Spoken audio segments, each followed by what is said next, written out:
사도행전 2장에 들어와서 이제 오순절날 임하신 성령에 관한 기록이 시작되었었는데요.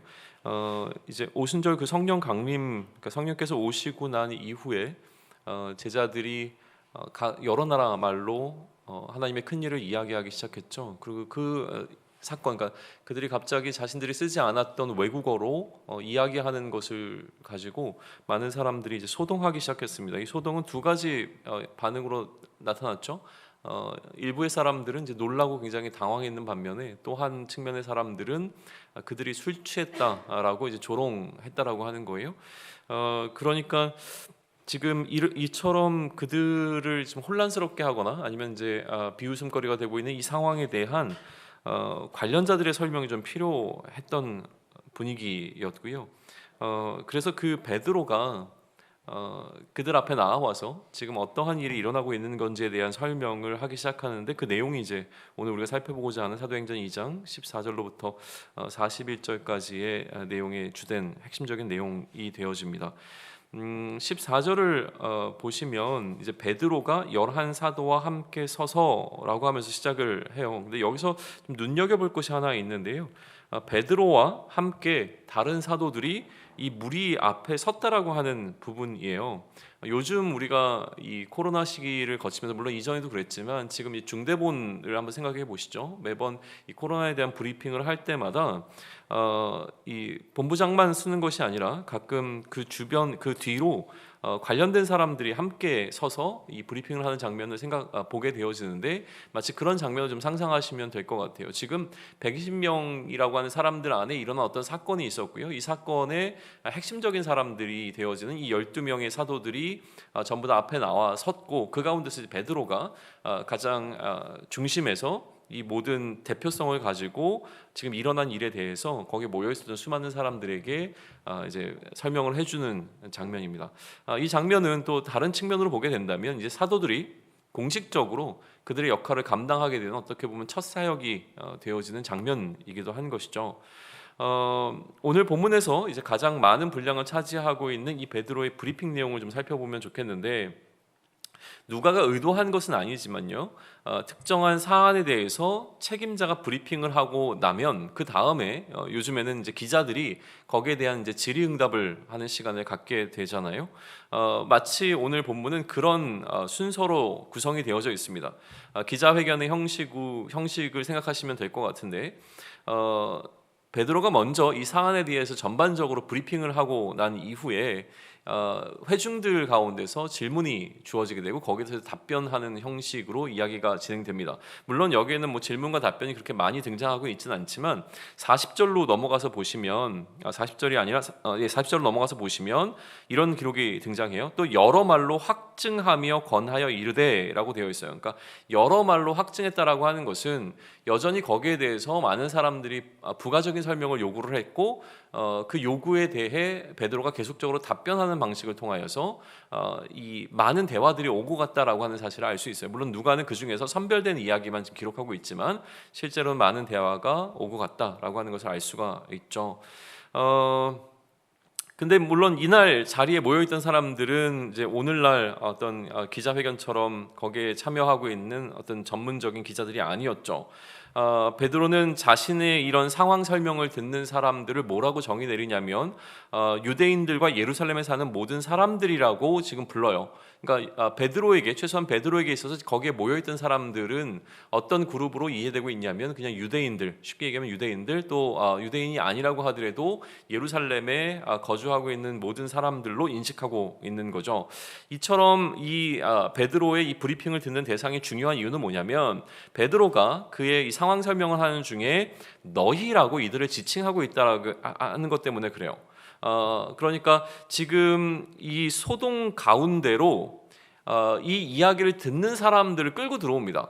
단순히 우리 안에 어떤 일이 있었는가라고 하는 것을 설명하는 방식으로 멈추지 아니하고요, 그들 가운데 있었던 사건 가운데로 지금 이 상황을 의아해하고 있는 수많은 사람들을 전부 다 끌고 들어와서 너희라고 그들을 통칭하고 있어요. 12절에서 그렇고 22절, 23절, 또 36절, 38절, 39절에 보게 되면 계속 너희가 이제 지목이 되어집니다. 그러니까 쉽게 얘기하면 유대인들을 대상으로 지금 베드로는 브리핑을 하고 있고 그들 전체를 통틀어서 너희라고 부르고 있다라고 하는 점을 좀 주목하셔야 됩니다.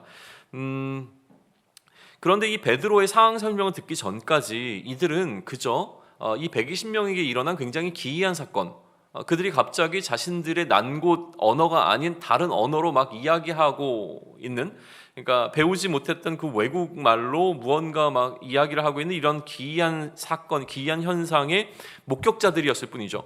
그렇다면 그들은 단지 제3자에 불과했습니다. 제3자의 시선으로 이 상황을 이제 바라보게 되어서는 목격자의 위치에 서 있었던 이 유대인들을 향하여서 이 브리핑을 통해서 그들이 이 상황에 대한 관련자 혹은 이제 책임자가 되어지는 어떤 형태로 이야기가 진행되고 있다라고 하는 사실을 꼭 주목해 보셔야 되는 거고요. 우리는 앞으로 이 부분을 집중해서 이야기하고자 합니다. 우선 이들을 소동케 했던 그 방언이라고 하는 방언에 대한 현상을 설명을 하기 시작하죠. 이들 가운데서는 취했다, 저들이 취해서 저렇게 이상한 말을 하고 있다라고 생각하는 사람들이 있었는데 베드로는 명확하게 그건 아니야 라고 이야기를 해요. 그건 아닙니다 라고 설명을 하는데, 왜냐하면 지금 그러니까 일반적으로 술을 취할 수 있는, 그러니까 우리가 보통 낮이라고 생각한다면 낮에 술 먹는 것이 일반적이지 않았던 상황이었기 때문에 이렇게 많은 사람들이 지금 이 시간에 취해 있을 이유가 없다라고 이제 설명을 하는 것이죠. 그러면 취한 것이 아니라면 도대체 이 현상을 어떻게 바라봐야 할 것인가? 그러니까 이 수많은 사람들이 바라봤을 때 그들의 논리, 그들의 상식으로 해석될 수 있는 가장 적절한 방식은 저들이 취했다라고 보는 거였는데, 그거 외에 그러면 취한 것이 아니라면 도대체 무슨 일이 이들에게 일어난 것인가? 라는 설명을 해줘야 하는 것이잖아요. 거기에 대해서 이제 베드로는 선지자 요엘이 했던 말씀을 들어서 이 요엘이 했던 예언이 지금 오늘 성취된 것이라고 설명을 합니다. 그래서 그 근거의 구절로 들고 있는 것이 요엘서 2장 28절부터 32절까지의 내용을 오늘 사도행전 2장 16절에서 21절에 지금 기록되어 있는 거죠. 그래서 이 요엘서 2장 28절부터 32절에 요엘을 통해서 예언된 그 이야기를 다시 베드로가 반복하면서 여기서 지금 강조점을 두고 있는 것은 무엇이냐면 영을 부어주셨다는 거예요. 그러니까 성령을 주셨다는 것이죠. 그리고 영이 부어지면 일어나는 현상들에 관해서 이야기를 하는데, 요엘은 뭐라고 했냐면 이 영이 부어지면 예언하고 환상을 보고 꿈을 꾸게 된다라고 이야기를 하고 있어요. 그러니까 영이 부어지니 이제 이들이 예언을 하고 환상을 보고 꿈을 꿨다라고 하는 것이죠. 근데 그 대상들이 좀 다르게 등장하기는 합니다. 자녀들과 젊은이들, 늙은이들, 남종과 여종이라고 하는 굉장히 다양한 어떤 사회적 계층들에 관한 이야기가 언급이 되고 있어요. 그렇기 때문에 이 나이와 신분에 따라서 각기 다른 능력을 주신 건가라고 하는 질문을 던질 수는 있습니다. 그러나 저는 아니라고 생각을 합니다. 그러니까 같은 목적이 다양한 형태로 나타난 방식을 이렇게 지금 요엘은 표현을 했고 그거를 그대로 베드로는 인용해서 설명하고 있다라고 하는 것이죠. 무슨 얘기냐면 예언과 환상과 꿈이라고 하는 세 개의 다른 어떤 요소들이 등장하고는 있지만 결국 이 세 가지가 목표로 하고 있는, 그러니까 목적으로 하고 있는 것은 하나라고 하는 거예요. 뭐냐면 결국 예언을 통해서건 환상을 보는 것을 통해서건 꿈을 꾸는 것을 통해서건 이 모든 것을 통해서 알게 되는 것은 하나님의 뜻이라고 하는 거예요. 그러니까 하나님이 자신을 계시하는 방편으로 사용하고 계시는 것이 바로 이런 것이라고 하는 거죠. 꿈과 환상과 이상, 뭐 이런 것들을 통해서 하나님께서는 그 자신을, 또 그 자신의 계획을 인간들에게 알려주시죠. 그리고 이처럼 알게 된 것은 예언의 형태로 선포가 되어지게 됩니다.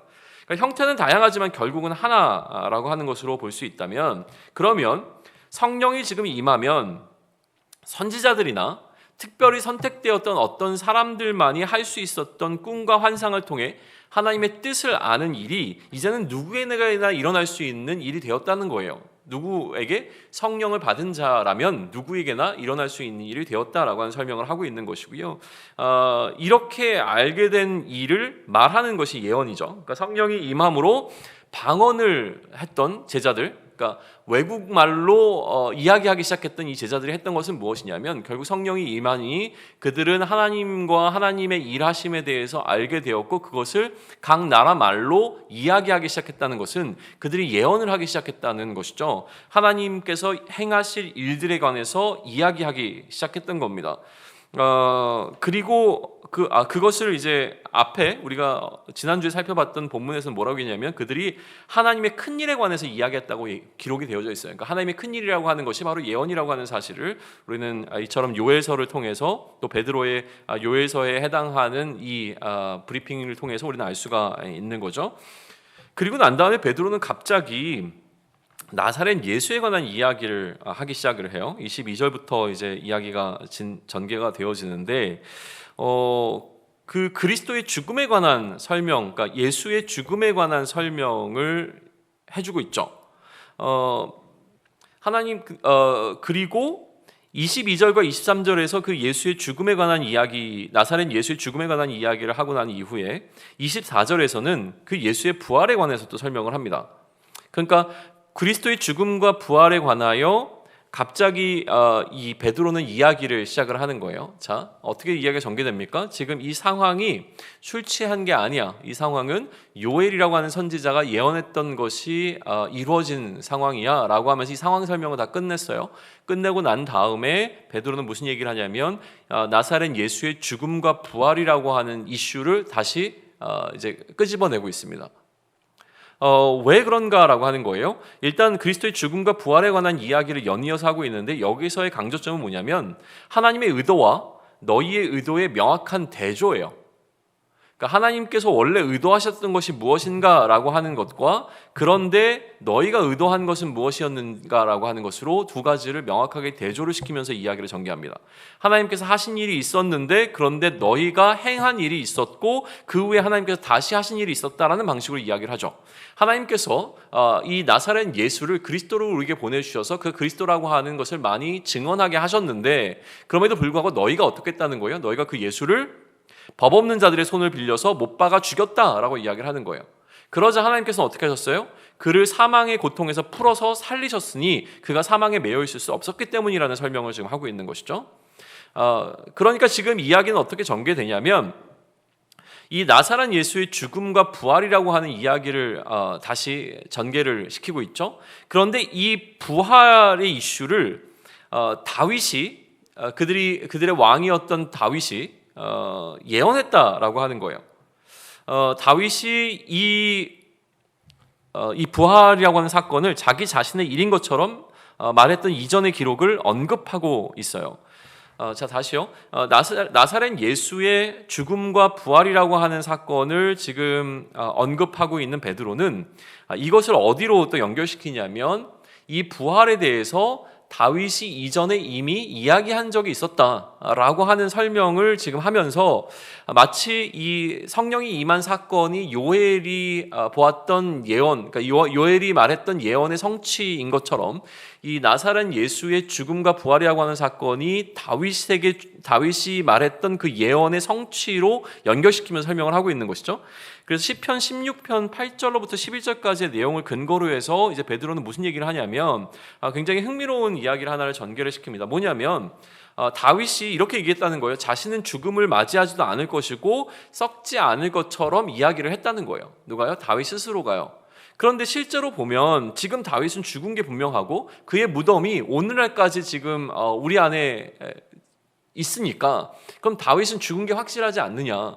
그런데도 불구하고 다윗은 왜 그 당시에 그가 죽지도 않을 것이고 썩지도 않을 것이라고 이렇게 확신 있게 선포하고 있느냐라고 하는 부분에 대한 설명을 해주고 있는 거예요. 다윗은 하나님으로부터 약속을 받았기 때문이라고 이야기를 합니다. 다윗은 하나님으로부터 이 사무엘하 7장에 나오고 있는 그 약속이죠. 다윗은 하나님으로부터 약속을 받았는데 그런데 이 베드로는 다윗을 선지자라고 이야기를 하고 있어요. 다윗은 미래를 볼 수 있는 선지자, 하나님의 일을 먼저 알 수 있는 선지자였기 때문에 그는 지금 이 시편 16편에서 자기 자신을 이야기한 것이 아니라 자기의 후손으로 하나님의 약속대로 올 그 그리스도에 관해서 이야기를 하고 있는 것이고 그래서 그 그리스도의 죽으심과 부활에 관한 이야기를 지금 말하고 있는 것이라고 하는 것이죠. 30절과 31절에서 이렇게 설명하고 있어요. 그는 선지자라 하나님이 이미 맹세하사 그 자손 중에서 한 사람을 그 위에 앉게 하려 하심을 알고, 이게 바로 약속이죠. 그래서 31절로 넘어갑니다. 미리 본 거로, 선지자니까 미리 보았습니다. 무엇을? 그리스도의 부활을 미리 보고 그것을 말했다는 거죠. 그런데 그 말을 할 때 어떻게 얘기했냐면 자신이 음부의 버림이 되지 않고 그의 육신이 썩음을 당하지 아니하시리라 하더니, 그러니까 이 그리스도의 부활이라고 하는 사건을 자신의 일처럼 이제 이야기를 했다라고 하는 거예요. 그러니 이것은 다윗의 예언이었는데 다윗은 실제로 죽었으니 다윗의 예언처럼 된 것은 무엇이냐면 그의 하나님의 약속대로 온 다윗의 후손이 이 일을 성취했다는 거죠. 그리고 바로 그 후손이 그리스도라고 하는 이야기, 예수님이라고 하는 사실을 지금 베드로는 이야기하고 있습니다. 그리고 이 일에 자신들이 증인이라고 하는 것을 선포하죠. 32절 보시면 이 예수를 하나님이 살리신지라 우리가 다 이 일의 증인이로다. 그러니까 다윗이 아니라 실제로 하나님께서 살리신 것은 누구냐면 바로 예수라고 하는 것이고, 그러니 이 예수가 바로 그리스도라고 하는 것을 선포하고 이 모든 그리스도의 죽으심과 부활하심에 있어서의 증인이 우리들이라는 이야기를 지금 하고 있는 거예요. 그리고 자신이 이처럼 갑자기 나사렛 예수의 이야기를 하는 이유를 설명을 합니다. 뭐라고 설명을 하냐면 그 예수를 하나님께서 오른손으로 높이셨다는 거예요. 이게 이제 베드로가 실제로 하고 싶었던 이야기입니다. 자, 갑자기 왜 이러한 현상이 일어났는가를 설명을 할 때 베드로는 성령이 우리 가운데 임하셨기 때문이라고 설명을 하죠. 그리고 그 성령이 임하심에 관해서는 요엘서에서 예언이 되어 있다라고 이제 이야기를 하고 난 이후에 갑자기 다윗 이야기를 하면서 부활에 관한 이슈를 끄집어냈습니다. 그리고 그 부활은 다윗은 죽었기 때문에 다윗의 이야기를 한 것이 아니라 그가 선지자처럼 미리 내다보고 이야기한 것인데, 그 실제로 부활한다는 것은 누구를 말한 것이냐면 다윗 자신이 아니라 그의 후손으로 오게 될 그 예수에 관한 이야기였고, 그 예수가 바로 다윗에게 약속한 그 그리스도다라는 사실을 이야기한 거잖아요. 그리고 난 다음에 하나님께서 그 그리스도이신 예수를 어떻게 하셨다는 거예요? 오른손으로 높이셨다라고 이야기를 하고 있어요. 하나님께서 오른손으로 높이셔서 어떤 일이 일어났냐면 약속된 성령이 우리에게 임했는데, 하나님께서 그를 오른손으로 높이시니 약속된 성령을 그가 하나님께서 받아서 우리에게 부어주셨고, 그래서 성령이 우리에게 임하니까 이러한 현상이 일어났다는 것으로 이야기를 이렇게 끌고 가고 있는 거예요. 33절 보세요. 하나님이 오른손으로 예수를 높이심에 그가 약속하신 성령을 아버지께 받아서 너희가 보고 듣는 이것을 부어주셨느니라. 그러니까 이 현상에 대한 설명을 하기 위해서 지금 예수 그리스도의 죽으심과 부활하심을 이야기했고, 어디까지 설명을 했습니까? 오른손으로 높이시는 승천의 사건까지 이야기를 하고 있는 거예요. 이렇게 지금 설명을 했죠.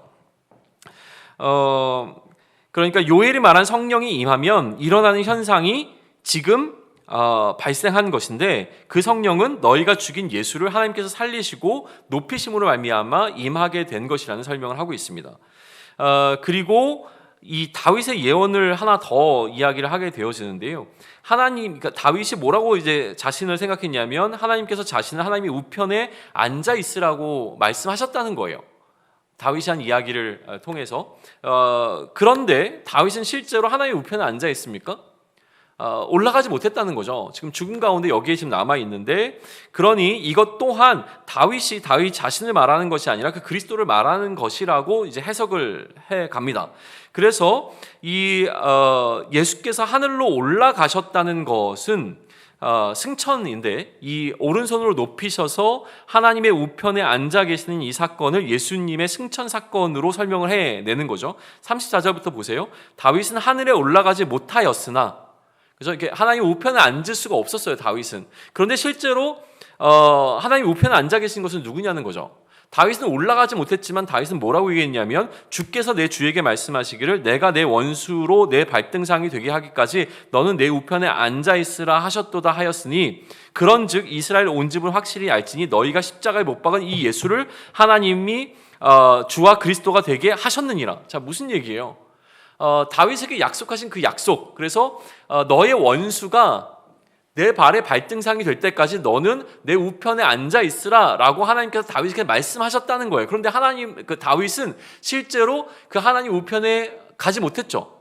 하늘로 올라가지 못했어요. 그러나 올라간 사람은 누구예요? 바로 예수님이라고 하는 거예요.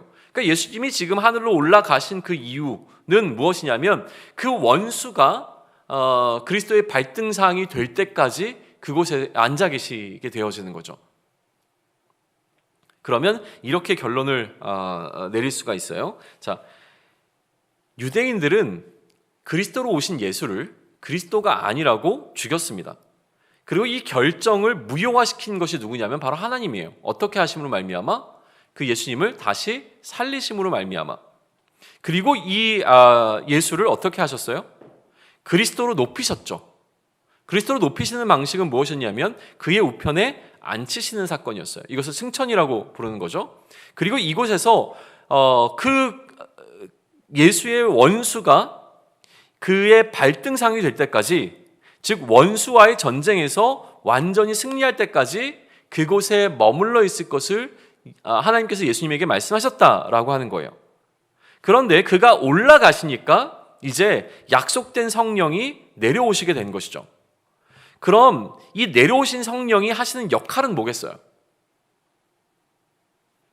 예수님이 하나님의 우편에서 언제까지 앉아 계시는 겁니까? 그의 원수가 그의 발등상이 될 때까지.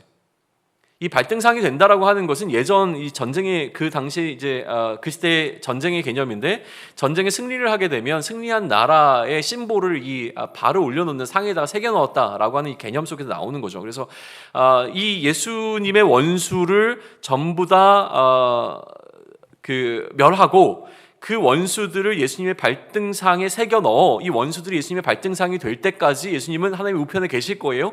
그러니까 그 시간 가운데 약속된 성령이 우리에게 임하셨어요. 그럼 성령이 지금 이 땅에서 하시는 것은 어떤 일이겠어요? 예수 그리스도의 원수와 예수 그리스도의 대적과 함께 전쟁을 벌이시고 그 전쟁으로부터 승리하시는 일이겠죠. 그리고 지금 그 성령이 임한 것이 확실한 증거로 지금 나타나고 있다라는 설명을 하고 있는 거예요. 이제 가장 중요한 포인트예요. 그럼 이 예수님의 발등상이 될 원수는 누구냐는 거예요. 그죠? 사단인가요? 오늘 베드로의 브리핑이 중요한 이유는 뭐냐면 이 베드로의 브리핑 속에서 그처럼 그리스도이신 예수의 원수가 멸하게 되어질 텐데 그 원수를 누구라고 얘기하고 있냐면 명확하게 너희라고 얘기하고 있는 거예요. 아까 기억하십니까? 베드로가 현재 인식하고 있는 이 회중들은 누구였죠? 유대인들과 또 예루살렘에 거주하는 거주민들이었어요. 이들을 예수님의 죽음의 직접적인 원수로 상정하고 있는 거예요. 너희가 예수의 원수가 아니냐라고 얘기한 거죠. 그리고 그 원수를 멸하는 전쟁이 시작되었다라고 하는 것이죠. 그것을 위해서 성령이 오셨는데 지금 그 일은 전개되고 있고 성령이 오신 것이 요엘이 예언한 것처럼 그 말세에 일어나는 일들이 지금 현상적으로 드러나고 있는 것을 너희가 목도하지 않았느냐? 그런데 그 원수가 바로 너희다 이렇게 얘기를 하고 있는 거예요. 그럼 어떻게 된 거예요? 큰일 났죠. 이 회중들은 이제 예수님의 원수가 되어버렸습니다. 그러니까 일어나게 되는 자연스러운 반응은 뭐겠어요? 그게 바로 37절이라는 거예요. 37절을 같이 읽을까요? 같이 읽습니다. 시작. 그들이 이 말을 듣고 마음에 찔려 베드로와 다른 사도들에게 물어 이르되 형제들아 우리가 어찌할꼬 하거늘. 왜 갑자기 이들이 이런 반응을 보였겠냐는 거예요. 베드로의 브리핑은 무슨 일이 일어났는가? 그러니까 성령이 임해서 이들이 방언을 하게 되었어라고 하는 것을 멈추지 않는 것이죠. 이 성령이 임한 사건이 결국에는 무엇을 이야기하고 있는 거냐면 예수님께서 그의 원수들을 멸하시는 그 일이 이제 시작되었다. 요엘이 이야기하는 말세가 이제 시작되었다라고 하는 것을 이들에게 얘기했고 거기에서 예수 그리스도의 대적자로 지금 예수께서 멸하시고자 하는 대상이 누구냐면 바로 너희들이라고 이야기를 하는 거예요. 그러니까 이러면 어떻게 하면 되죠? 라고 하는 이야기가 당연히 나오게 되는 거죠. 무엇을 해야 할지 묻는 이들에게 이제 베드로는 컨설팅을 해줘요. 자신들처럼 지금 이 120명의 제자들처럼 성령을 선물로 받아야 된다는 거예요. 그리고 성령을 선물로 받는 방법을 어떻게 얘기하냐면 회개해야 되고 세례를 받아야 되고 그러므로 죄사함을 받아야 된다라는 이야기를 하죠. 죄를 짓는 것이 이제 원수가 된 것인가, 죄 사함을 받아야지만 이 어떤 예수님의 대적을 멸하시는 이것으로부터 건짐을 받을 수 있게, 그 구원을 받을 수 있게 되어지는데, 회개와 세례가 필수적이라는 거죠. 회개는 뭡니까? 예수를 그리스도로 인정하지 못했던 것에 대해서 회개하라는 거예요. 세례는 뭐예요? 그러면 이제 예수를 그리스도로 인정하라는 거예요.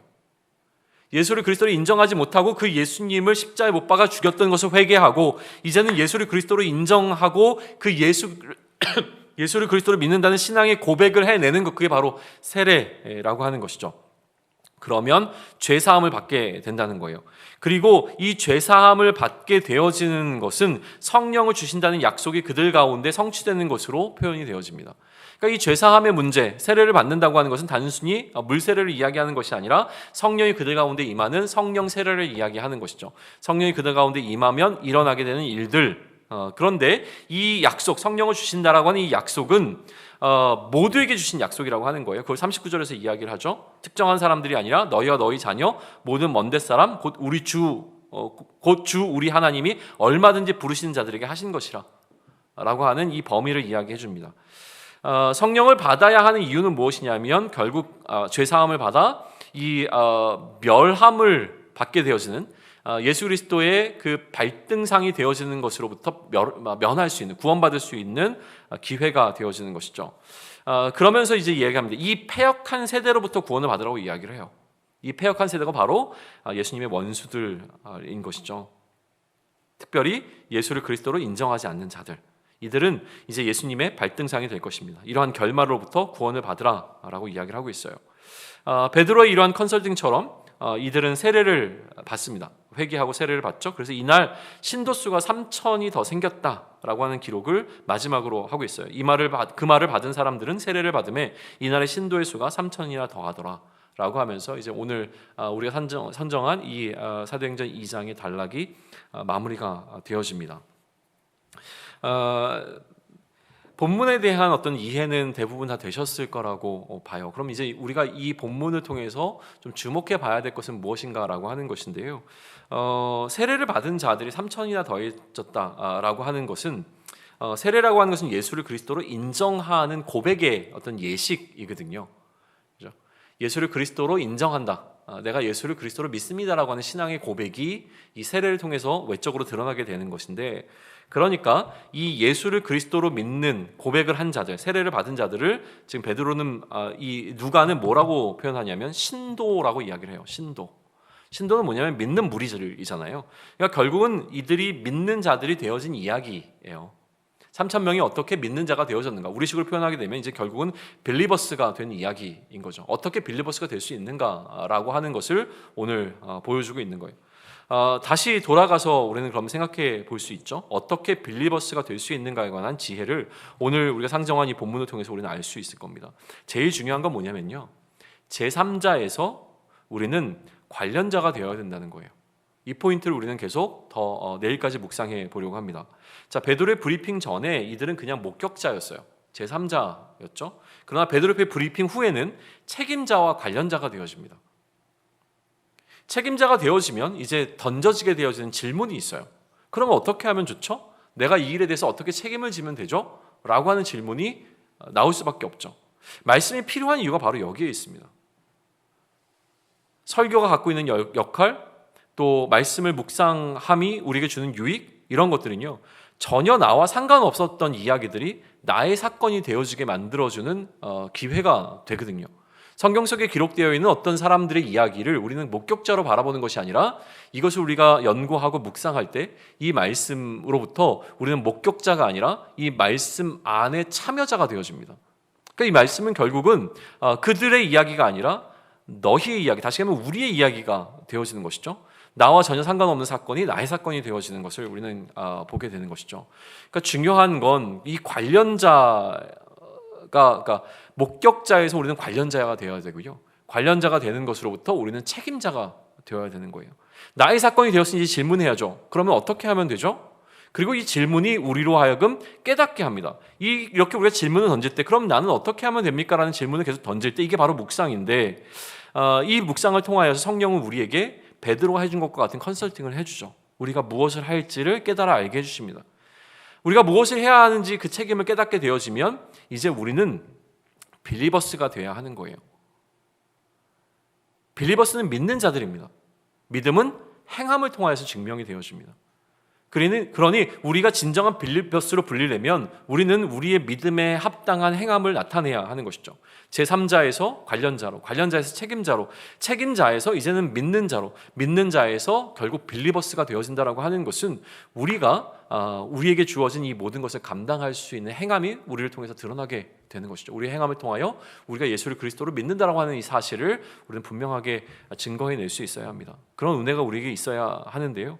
우선 제3자에서 관련자가 되는 것이 첫 번째 단계일 거예요. 내가 예수 그리스도의 십자가 사건의 관련자가 되지 못하면요, 그의 죽음과 그의 부활과 그의 승천은 나에게 어떤 의미로도 다가오지 않습니다. 그냥 하나의 사건으로 끝나는 것이죠. 그런데 예수 그리스도의 십자가의 죽음이 나와 어떤 관련이 있는지를 깨닫게 되어지면, 그래서 그것이 나와 연관된 사건이라고 하는 것을 우리가 깨닫고 내가 관련자가 되어지면 우리는 그 십자가에 대하여 책임을 느끼게 되어지고요. 이 책임에 의해서 결국은 우리는 질문하게 되어지고 그 질문을 통하여 예수를 그리스도로 인정하고 믿는 자가 되어진다는 거예요. 그러니까 어떻게 이 예수 그리스도의 십자가 사건에 내가 관련될 것인가, 또 성경에서 기록된 이 내용 가운데, 말씀 가운데 우리가 어떻게 관련될 것인가를 좀 다시 한번 깊이 묵상하고 내일 만나면 좋겠습니다. 그래서 그리스도인이나 빌리버스나 사실은 동일한 말이죠. 그리스도인이라고 하는 것은 예수를 그리스도로 믿는 자들을 가리키는 것이 바로 그리스도인인데, 우리는 이 그리스도인이라고 하는 부분보다 빌리버스라고 하는 부분을 조금 더 강조하는 공동체입니다. 두 것이 다른 것이 아니라 어디에 강조점을 두는가예요. 빌리버스에 강조점을 둔다는 것은 무엇이냐면 결국은 우리는 믿는 자가 되어야 된다는 것이죠. 예수를 그리스도로 믿는 것이 우리에게 선명하게 드러나는가라고 하는 거예요. 그리스도인이라고 하는 타이틀을 갖는 것보다 내가 예수를 그리스도로 믿음으로 말미암아 그리스도인이 된다라고 하는 것이죠. 그러니까 예수를 그리스도로 믿는 자인가, 아니면 여전히 나는 예수를 그리스도로 믿지 않음으로 말미암아 예수의 원수, 또 이 모든 일의 책임자에서 벗어나지 못하고 있는가. 그래서 여기에 대한 책임으로 나는 죽음을 맞이해야 할 것인가, 아니면 이것으로부터 우리가 죄사함을 받아 구원을, 건짐을, 이 패역한 세대로부터 건짐을 받는 자가 될 것인가 라고 하는 것을 깊이 생각하고, 또 이것이 우리에게 오늘 어떠한 메시지를 주는가를 묵상하고 난 이후에 또 우리 내일 주일날 더 우리에게 적용할 만한 이야기들을 함께 나누도록 하겠습니다.